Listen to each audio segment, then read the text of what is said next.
الحمد للہ وحدہ والصلاة والسلام علی من لا نبی بعدہ اما بعد فاعوذ باللہ من الشیطان الرجیم بسم اللہ الرحمن الرحیم اقتربت الساعة وانشق القمر وَإِن يَرَوْا آيَةً يُعْرِضُوا وَيَقُولُوا سِحْرٌ مُسْتَمِرٌّ وَكَذَّبُوا وَاتَّبَعُوا أَهْوَاءَهُمْ وَكُلُّ أَمْرٍ مُسْتَقِرٌّ۔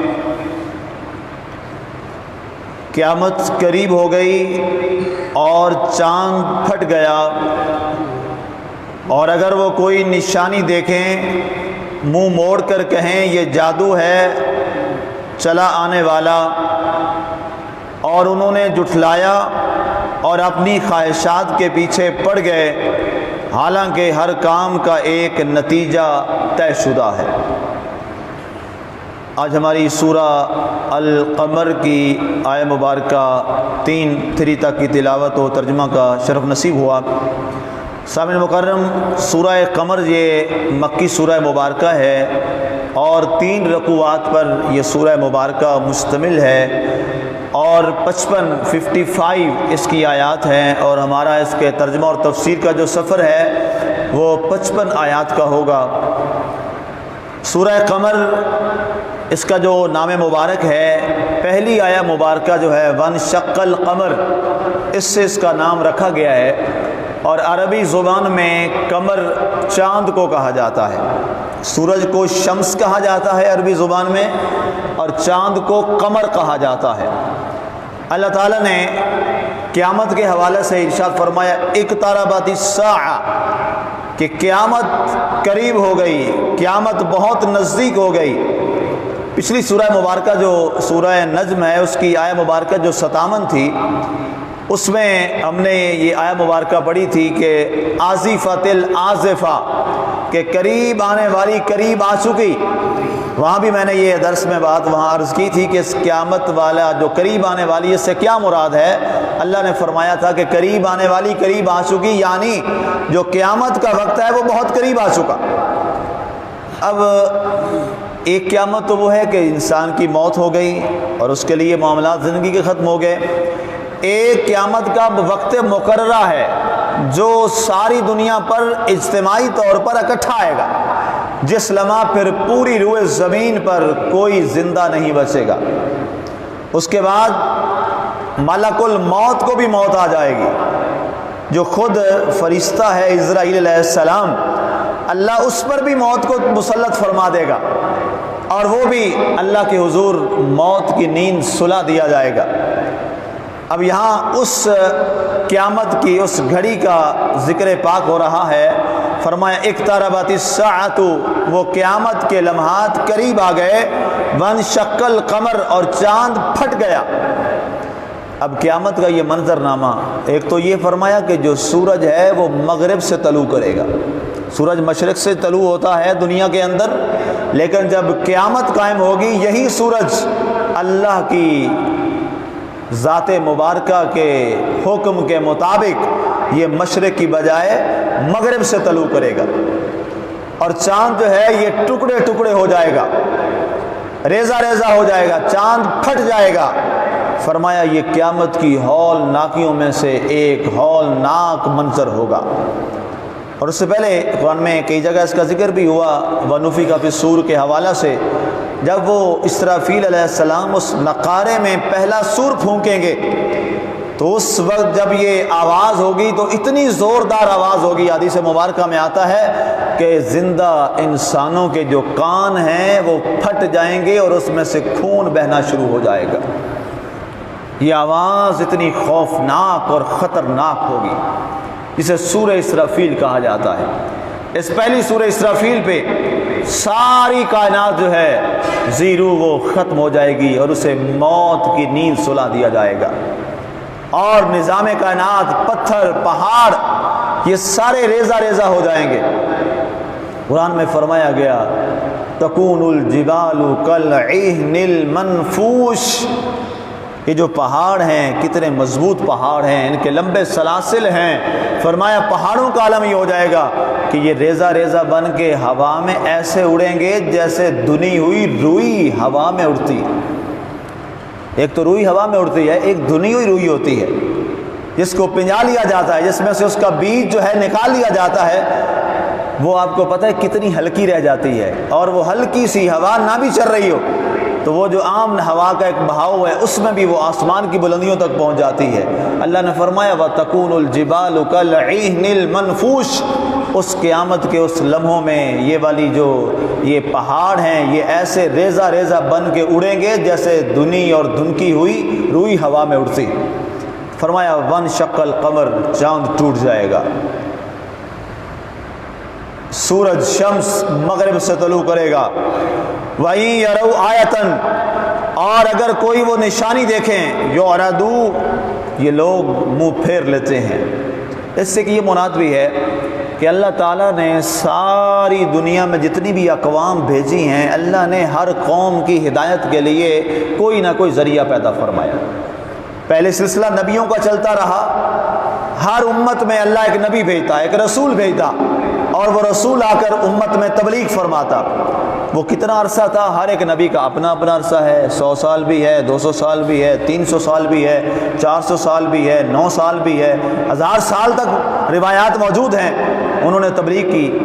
اور اس کے بعد آخری نبی حضرت سیدنا محمد رسول اللہ صلی اللہ علیہ وآلہ وسلم کا آپ کا نزول ہوا، اعلان نبوت ہوا، پھر اس کے بعد 23 سال کے بعد آپ ظاہری طور پہ دنیا میں تشریف لے گئے۔ تو آپ سے پوچھا گیا کہ اب سلسلہ تبلیغ جو ہے وہ کیسے چلے گا؟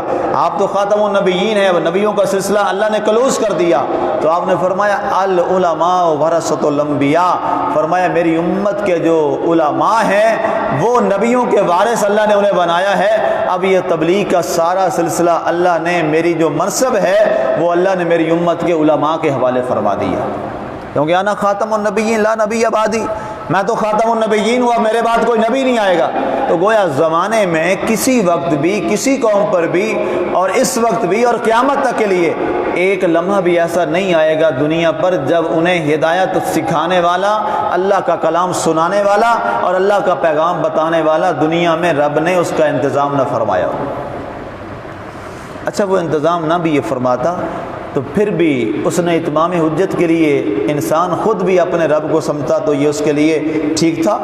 یہ محاذ اللہ کا کرم ہے، یہ اللہ کی عنایت ہے، یہ اللہ کی رحمت ہے اپنے بندوں پر کہ اس نے پھر بھی لوگوں کی ہدایت کے لیے اپنے بندوں کا انتخاب فرما لیا۔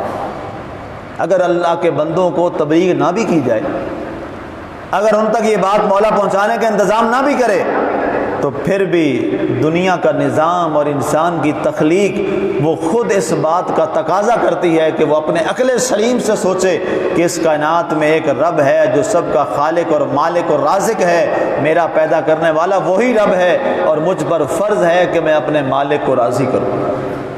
لیکن یہ اس کا کرم کہ اس نے علماء کو یہ ڈیوٹی عطا فرما دی، اللہ نے مبلغین بھیج دیے، ہر خطے میں اللہ نے مبلغین بھیج دیے اسلام کی تبلیغ کرنے والے، جو پوری روئے زمین پر دنیا پر اللہ نے اسی بنیاد پر تبلیغ پر سب سے بڑا اجر عطا فرمایا۔ اللہ تعالیٰ نے سب سے زیادہ جو اجر عطا فرمایا ہے وہ تبلیغ دین پر ہے، اور اس کی وجہ اس لیے سب سے زیادہ اجر اس پر رکھا تاکہ لوگوں میں یہ شوق اور جذبہ ہو اس بنیاد پر کہ یہ سب سے اللہ کے ہاں نیک عمل ہے، اور میری امت کے علماء اس کو نیکی کا فریضہ سمجھتے ہوئے اللہ کی مخلوق تک میرا علم جو ہے وہ تقسیم کرتے رہے۔ آگے ارشاد فرمایا گیا وَيَقُولُ سِحْرٌ مُسْتَمِرٌ، یہ بدبخت لوگ جو منہ موڑنے والے ہیں حق سے، ہدایت سے، یہ کہتے ہیں کہ یہ جناب جادو ہو گیا، یہ اچانک چاند پھٹ گیا، سورج مغرب میں چلا گیا، ہوا چل گئی، اور اچانک آسمان کی رنگت بدل گئی، سخت سیاہ رنگ کی اور ایک روایت میں سرخ رنگ کی آندھی چل پڑی۔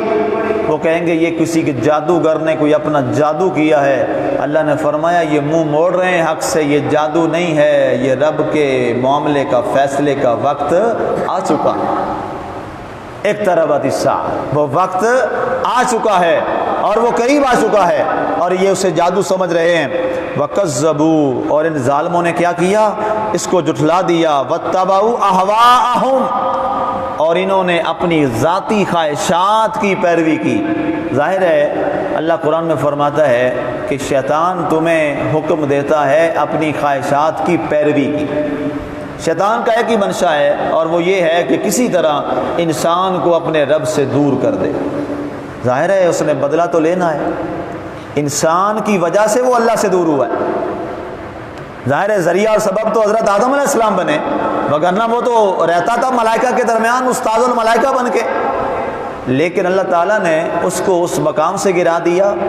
جنتی تھا جہنمی ہو گیا، اس کا اچھا تعارف تھا اس کا بدترین تعارف بن گیا، رسوا ہو گیا، ذلیل ہو گیا، اور اللہ تعالیٰ نے آسمانوں سے یہ صدا دے کے اسے بھیج دیا، فَإِنَّكَ رَجِيمٌ، جا میری بارگاہ سے تو پھٹکار شدہ ہو گیا ہے۔ تو وہ کس بنیاد پہ ہوا؟ صرف ایک اس بنیاد پر کہ اس نے آدم علیہ السلام کو سجدہ کرنے سے انکار کر دیا۔ تو ظاہر ہے وجہ کون بنے؟ آدم علیہ السلام، اور اس کے بعد اولاد آدم ظاہر ہے وہ آدم علیہ السلام سے پیدا ہوئی، اس کو ہمارے ساتھ وہی انتقامی دشمنی ہے جو اس وقت تک وہ کر رہا ہے اور قیامت تک کرے گا۔ جو اس نے رب سے مہلت لی ہے کہ مجھے قیامت تک یہ وقت دے دے، رب نے وقت اس کو دے دیا، اب وہ اپنی دشمنی نکال رہا ہے۔ جیسے انہوں نے مجھے اللہ سے دور کر دیا، اب وہ کوشش کر رہے ہیں کوئی کام کروں کہ میں انہیں ان کے رب سے دور کر دوں، اور وہ اپنی کوشش میں بڑی حد تک کامیاب ہو گیا۔